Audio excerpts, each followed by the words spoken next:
Hey, what's up, guys? Tony here, and welcome to Week 5 of the NFL Superstar with Scott McLean, and also Week 5 of the actual NFL season.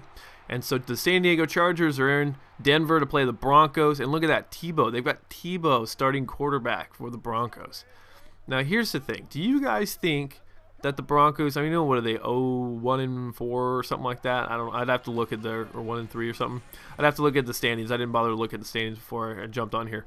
But do you think that it's time for them to put Kyle Orton on the bench and put Tebow out there? My thing, no, I don't think so. I think Kyle Orton is a good enough quarterback. I don't think any quarterback is going to be very successful with that organization right now. Maybe once they add a few things. I've never really looked at the team hard enough to go like, oh, the Broncos need this. Because honestly, to be quite frank, I like the fact that they're not doing well. That makes me happy. Don't like them really. Rival team in the AFC West. So I'm a happy camper that they're not doing well. I'm a happy camper when all the other teams in the AFC West aren't doing well. So what do I think they need? I think they need to continue to do what they're doing.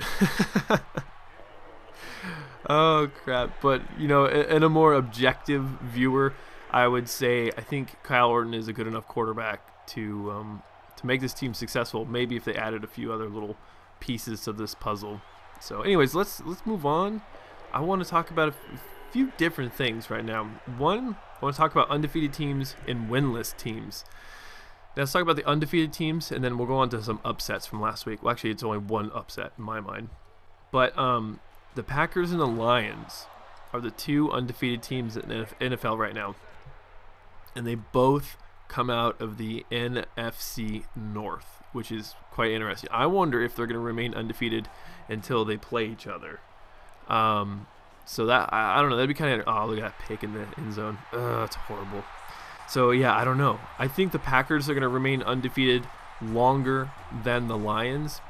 I don't know. What do you guys think? I know I've got some people who are like big-time Packers fans like French and Sam Packrat. But I think I do have some Lions fans out there, So it'll be interesting to see what goes on, especially in the comment section. I always like that. Winless teams. Dolphins, Colts, Vikings, and Rams. I don't know about you guys. I think the team... Well, let me ask you this. What team do you think is going to remain winless the longest? So who's going to be last to actually win a game out of those four teams? I'm thinking the Colts. Peyton Manning just being out, and I can't remember who they have starting quarterback now because I know it's not Kerry Collins anymore. I just don't see the Colts doing anything. I think they'll be the last to do anything. I think the Vikings and the Rams, one of those teams are going to be the first to win a game. I don't think. Oh, hey, check out this catch. I was like, when I played this game, I couldn't believe the guy caught it. Yeah. Now I've already thrown an interception in the end zone, and when I watch this replay. Look at this. This is a pick. Oh, he drops it, but good second chance by my wide receiver right there to pick it up. I think it's Davis is his last name. Anyways, yeah, I think the Rams and the Vikings. The Vikings, I think, will be the first. Maybe the Rams. I don't know. No, they got a bye week this week, so they can't win or lose. But last week's upset. Can you believe the Bengals beat the Bills? The Battle of the Bees. I couldn't believe it. It was 23-20. It's a field goal. It's not a lot, but it's still a loss. I was like, wow, okay, I didn't see the game. To be honest, like last week, I didn't watch much football because the Chargers weren't even on, so I didn't, I listened to the radio a little bit, but I tried to do as much schoolwork as I could, and I was a bad sports director for Yoush because I wasn't watching much NFL. But this week I'll definitely be watching a lot more. Although I should be studying for an exam I have this week, so we'll see. I'm gonna try to balance that out. But let's get on to my Week 5 predictions. And last week I went 12-4. The week before, Week 3 was horrible. I think it was like 9-7. So I'm back on the highly positive side for wins, and also my season minus Week 1 because I didn't make predictions, so I got a little asterisk next to that score. 34-14 on the season right now, so I'm like, yeah, I'm like, like rubbing my nails. Look at me go. Every good quarterback's got to know when to go. Just tuck that ball and run. I really don't do a lot of that. I force a lot of throws, and that's the problem. So doing stuff like that, I can see. And by the way, I had to watch this game at least once through because I totally forgot that I had that little instant replay in there. Anyways, watching the game, if you ever get a chance, like if you do your own commentaries, you have HDPV or whatever, if you record your gameplay any sort of fashion, if you watch it with sort of like an analytical eye, you'll notice that there are so many things you should have done different.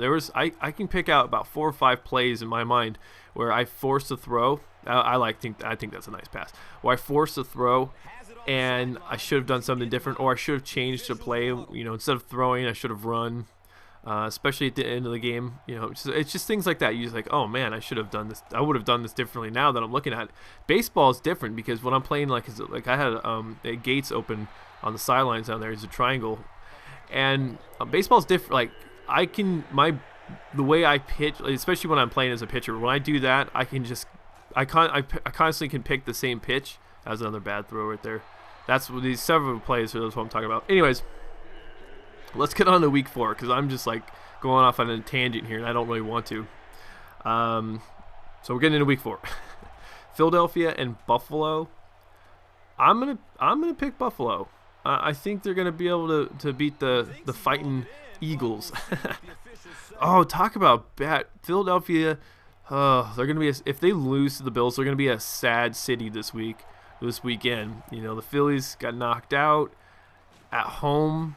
And then if Buffalo beats the Eagles, it's not going to be a good week for these guys.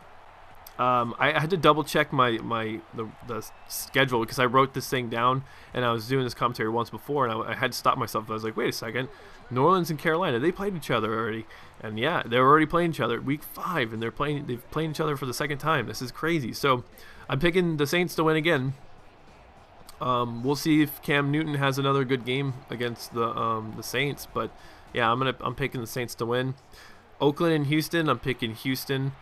They're just a good football team. It's just crazy. I cannot believe how good of a football team they are.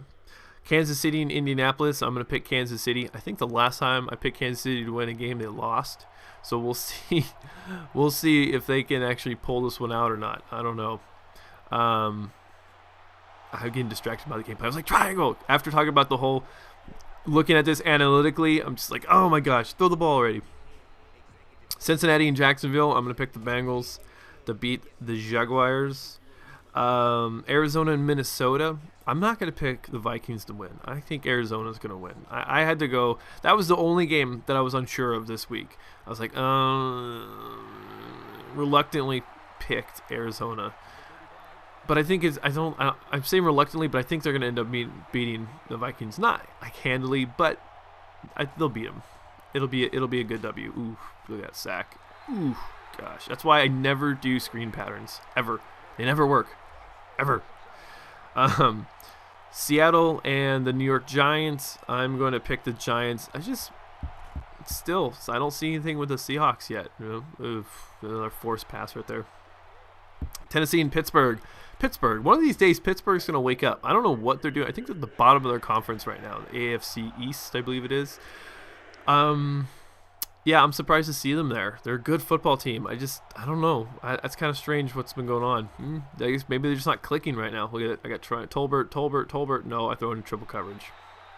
So that's the stuff I'm talking about. You're just like, what are you doing, Tony? You're just yelling at yourself here. Tampa Bay and San Francisco. I am going to pick San Francisco. It might be a really good game. I will. That'll be a game. If I can watch it, I'll watch that game because I think that'll be a really good game. San Diego and Denver will, of course, be a really good game. 2 rivals going up, pitted against each other. And we got so much stuff going on right now with the Chargers. Like Antonio Gates, he's out still. He's got that plantar fasciitis for Niner. He's got that thing going on. And I was listening to the radio, and the guys on the talk radio brought up a good thing about that, is that he had most of last season plus the off season, and people were like, oh, well, he just needs a couple of weeks off. And these guys who are in talk radio are like, hey, look, he had 4 or 5 months in the off season. He had several weeks during the regular season. What is a week off? gonna do? If he doesn't play this week and he takes the bye week off, like what is that gonna do? Nothing. That's gonna do absolutely nothing. But I guess he's having some of that scar tissue looked at. I hate to think that his career is over, but if he can't run, he can't play in the NFL, you know, and we need him. So I don't know. I don't know what's going to happen with that guy. So maybe he just needs to get his foot cut off and get like a bionic foot or something like that. I don't know. Some sort of robot stuff. But I really hope Antonio Gates gets better, because we definitely could use him in our offense. So yeah, so I'm going to pick San Diego to beat Denver. It'll be a good, you know, AFC West slugfest like they usually are. We got the Jersey Jets and the Patriots of New England. I'm going to pick the Patriots. It'll be a good football game, though. That's for sure. But Patriots, yeah. Tom Brady, Patriots. I mean, you know, if my buddy Chad was here, he'd be like, whew. He's from Boston, so he's like, why would you ever go against Tom Brady and the Patriots? That's his man right there. It's his boy, Tom Brady. Green Bay and Atlanta. Green Bay, of course, Green Bay. Atlanta, every time I pick them, they just sort of disappoint me. I don't know. So Green Bay never disappoints me. They've been good to me 4 weeks in a row. And last, Chicago and Detroit. I am going to pick Detroit. Why would I pick Chicago? Their team is, I don't know. It's not my team, so I really don't really care. But I know it's frustrating and I feel the pain of people who are Chicago Bears fans. Look at that triple coverage. Hits Gates. Wow. Some accuracy right there, McLean. Bears fans, I feel your pain. But I don't think Jake Cutler is your problem. I think the problem is definitely the line. We've had that problem in San Diego before, you know, where everyone's just like, you know, oh, this quarterback's not any good. It was Drew Brees. People are just like, oh, he's not very good.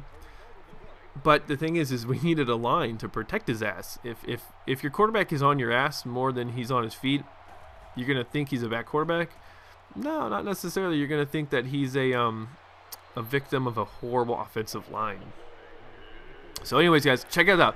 Down to the wire, it is 19-21. Coming in here was at the fourth quarter with 3 minutes left. And there's, like I said, there's some calls, you know. I'm just like, okay, what the hell is going on? What was I doing? You know, a couple of, like, I decided to run this play right here. Normally, 3rd and 5.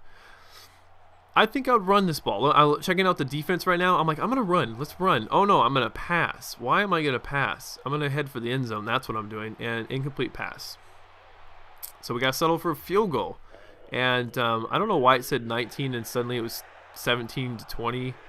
I don't quite understand what's going on with that. But anyways, we lose 26-20. And I definitely hope that's not the score come Sunday. But yeah, it's interesting to see the choices that you make during a game when you're watching it in you know, after the fact. You know, it's different for baseball because I mean you just sort of got. Anyways, oh, you guys might notice my sleeves are blue. I tried to make my sleeves blue for that away game, but it just wouldn't work. I don't know. They made them white. So, anyways, if you guys paying attention, I'm putting some points in the accuracy, and like 20 points left. Yeah, so throwing on the run. So, anyways, guys, those are my predictions for this week. What do you guys think is going to happen? Let me know in the comment section. And thanks for watching. Thanks for subscribing, and I'll talk to you later.